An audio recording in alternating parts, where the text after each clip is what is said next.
How's it going, everybody? Summit here. In this video, I'm going to be going over how I went 3.5 hours in a solo survival with Excalibur versus Corpus.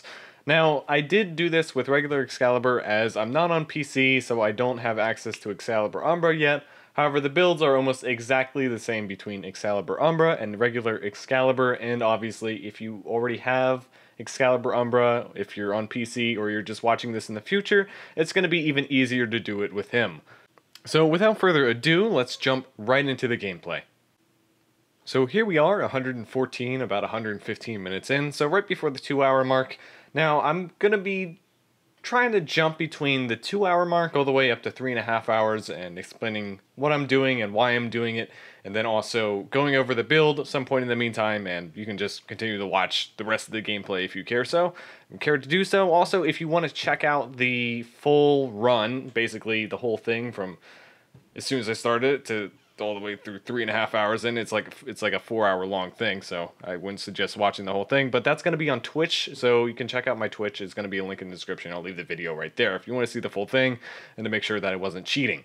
Now, with this run, essentially I picked this room. It's a really, really nice room in that it's got a lot of places where I can hide and where the enemy doesn't have line of sight on me, and that is kind of like a double-edged sword though, as I also have to blind the enemies, and a lot of areas where I don't have line of sight on them, that can cause some big issues. Now, generally, you want to pick smaller rooms when you're going for long runs, or just really good rooms when you're going for long runs, and in general, you can pretty much find out which ones are good and which ones are bad by watching other streamers, like people like Life of Rio. I know he made a video on which rooms are the best and which ones are the worst ones to camp out in, like Void. Well, in the Corpus tile set, you're really kind of limited on where you can stay. However, this is one of the best rooms I've personally found. You'll also probably notice that I'm doing this in a fissure mission and not a regular survival, and the reason for that is fissures generally have more enemies, and those enemies tend to drop more life support. So basically, the faster you kill and the more enemies you kill, the higher the chance you have of getting more life support. Now in fissures, you have those extra enemies that spawn on in, and they also don't spawn in at a scaling rate. So they don't spawn in at the same level as all the other enemies in the mission. So if they start at like level 20 or level 10, they'll remain level 20 or level 10 all the way throughout the mission. So you don't have to, it doesn't take long at all to kill them. So it's basically free kills, and it's a really nice, easy way to get guaranteed life support. And that's why I usually like running fissures, especially now when the life support just seems to be so broken. You can also probably tell that I'm using 3 Spectres here. 2 of them are pretty important, the other one doesn't really matter too much. The ones that are important are the Healer and my Octavia. The Healer basically gives me a 90% damage reduction when I'm within his radius. I think it's like 8 or 10 meters or so, somewhere around there, so it's not really that far. However, it's really important because it'll stop you from getting one-shot for a long time. Now, the 90% damage reduction, that's basically like a 10 times multiplier to your total health, and I'm sure plenty of you that have seen my previous videos see me run him almost all the time when I'm going for as long as possible. Now, the Octavia is also there to give me lots of buffs for my Excalibur, so I'm doing as much damage as I can. It basically gives me like a Serration on there, and then there's also the like Forte buff that grants extra melee damage, so in total, it's at some points almost quadrupling my damage with Excalibur. Octavia's Mallet also provides some scaling damage, but most importantly, it provides some CC, as most enemies are distracted by the Mallet and will be shooting at that. Meanwhile, I can go up and blind them, so I'm not going to get shot in the face. As far as my third Spectre, I was just running a Shield Osprey. Now, you can get these guys from Cephalon Suda, and they're just a nice little buff to have. They essentially give you 200 shields, and they also link between your healer and your other Spectres, or your teammates, and all grant them shields. You also have instant shield regeneration, which is also nice to have. However, by no means is this Spectre necessary or required to do this. It's only a little bit extra protection, so I kind of fend off those one-shots later on.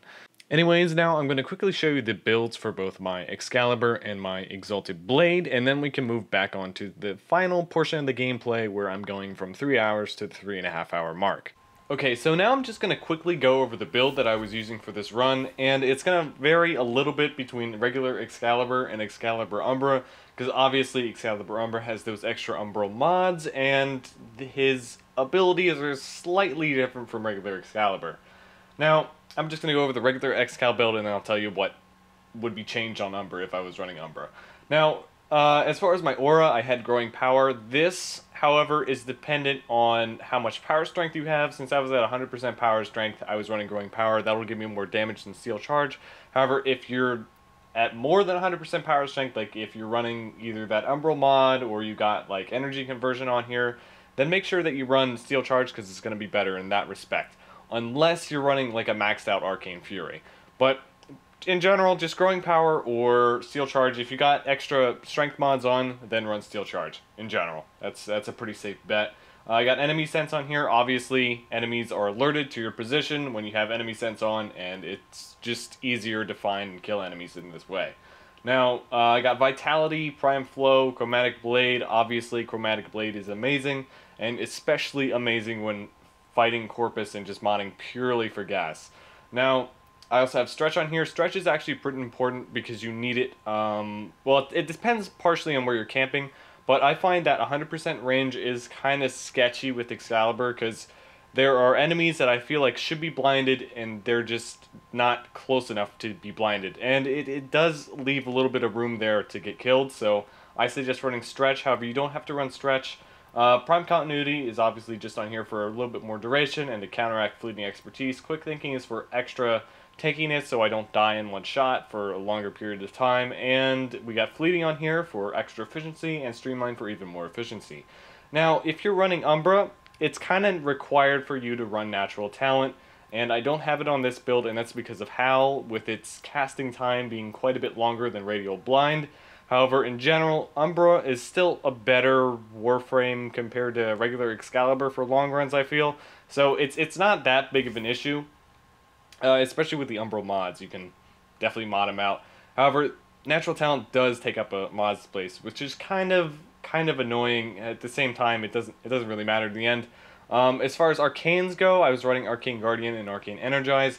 During the end of the run, I was having a lot of damage problems, so if you don't want to run these two and you feel like you're capable of surviving, I'd say run like Arcane Fury and Arcane Strike. Either one of those, or both of them at the same time if you want to. That would definitely give you a large boost in damage. Okay, moving on over to the TONBO, or in this case the Exalted Blade, because now you get dedicated mod slots to mod your Exalted weapons. So here's the TONBO. I mean, it doesn't really matter what weapon you're using. This is going to change in like 2 or 3 weeks for console. But if you were to use the Mire, the Bacon Sword I like to call it, that does actually grant 10% extra toxin damage, so that would be the best weapon for this, but obviously it's not going to matter.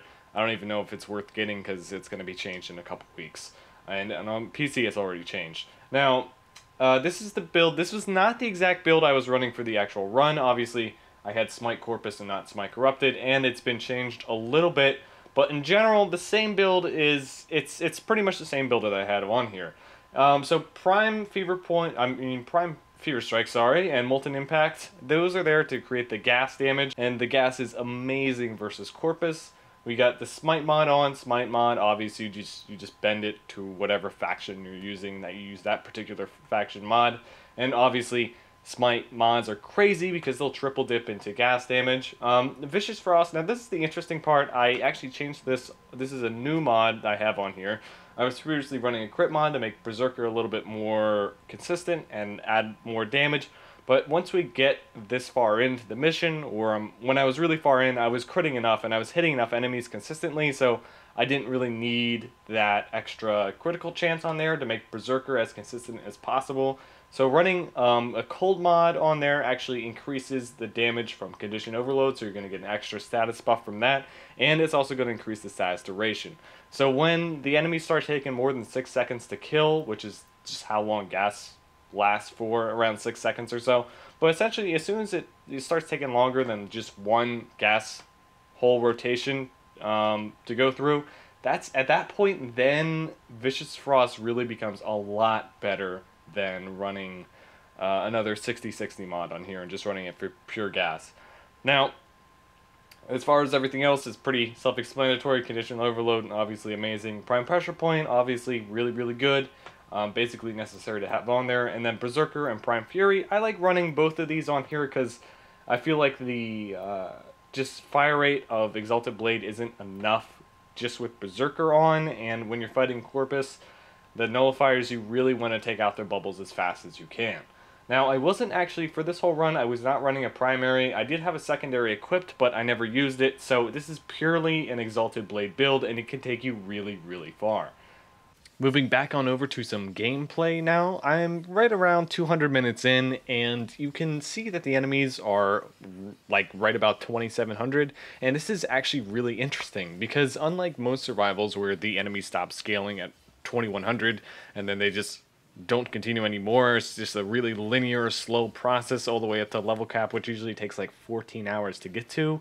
They kept scaling, and they scaled really fast. And I don't know why this happened, and I think it might have been a recent change, kind of when the Kuva Survival came out.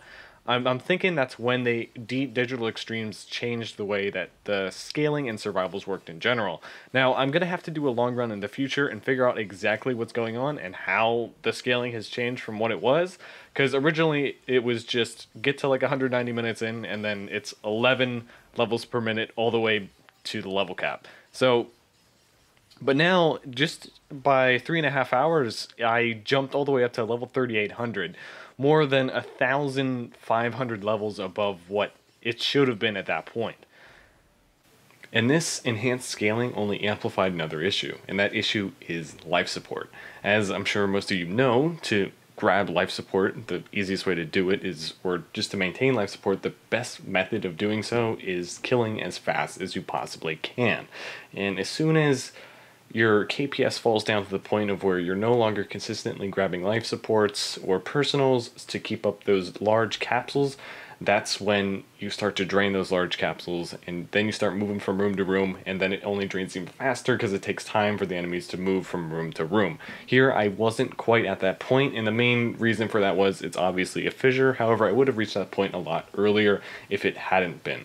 Now, trying to do this in a regular survival, you're going to be doing quite a bit more damage than I was, especially if you're running a Arcanes, either Arcane Strike or Arcane Fury, as the new build does actually increase the DPS, especially in the higher levels, by a significant margin, as the status duration becomes a big player in how much DPS you're doing when the time to kill exceeds 6 seconds. Anyways, assuming you're using this general build and you're also pretty good at surviving, you should be able to make it to 3 hours without too much trouble. Now, I am going to be ending the commentary here, and I'm just going to leave the last 5 minutes or so of gameplay so you can see just the raw, uncut footage of how I was doing this. But as always, I'd like to thank you guys for watching the video. If you want to follow me on Twitch, you can do so. There's a link in the description, and watch the whole thing if you want. And if you want to talk to me on Discord, I'm always chatting on there. There's also going to be a link down there in the description as well. But anyways, thanks for watching, and I hope to see you in the next video.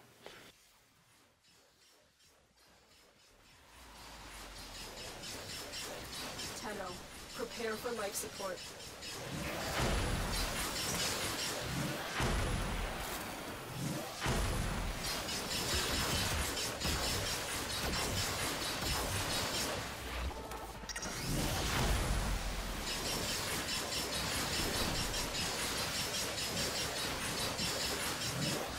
The longer you fight, the more successful we will be. Additional life support has arrived. Life support incoming.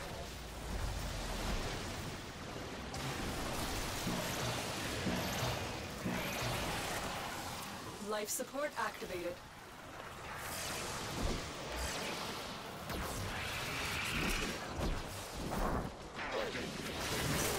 The reactant is working on your relic. Find more.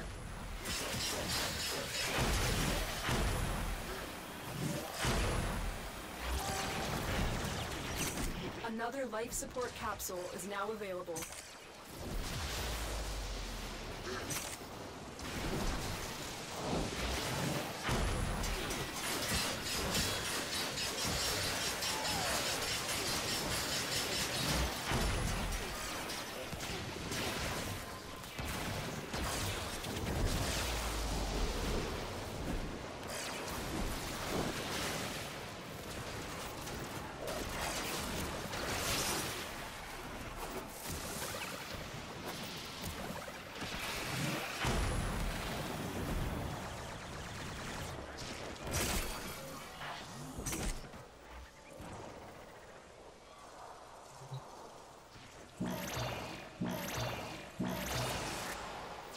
Life support has been replenished.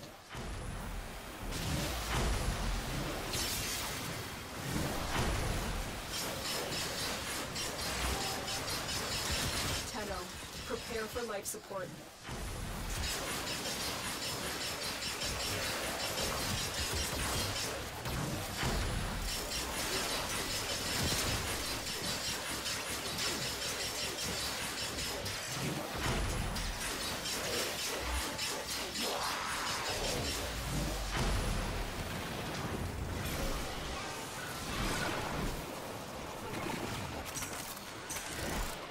Additional life support has arrived.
Life support on the way.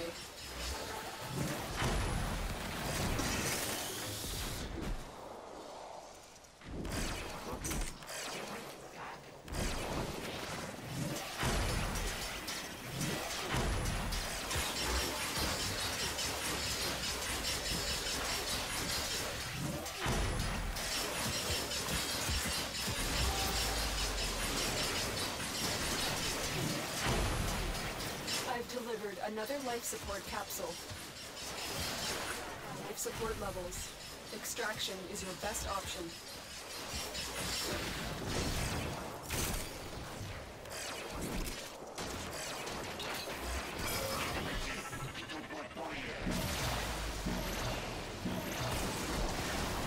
Life support.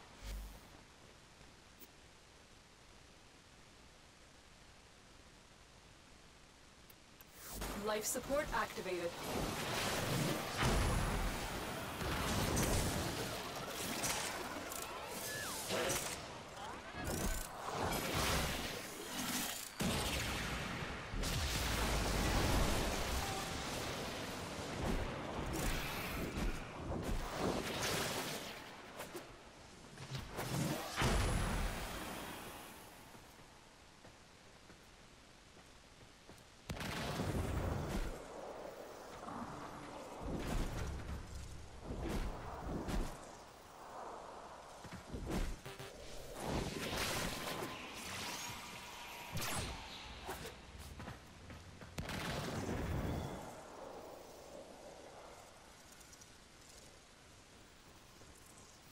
Look what our Tenno operative just found.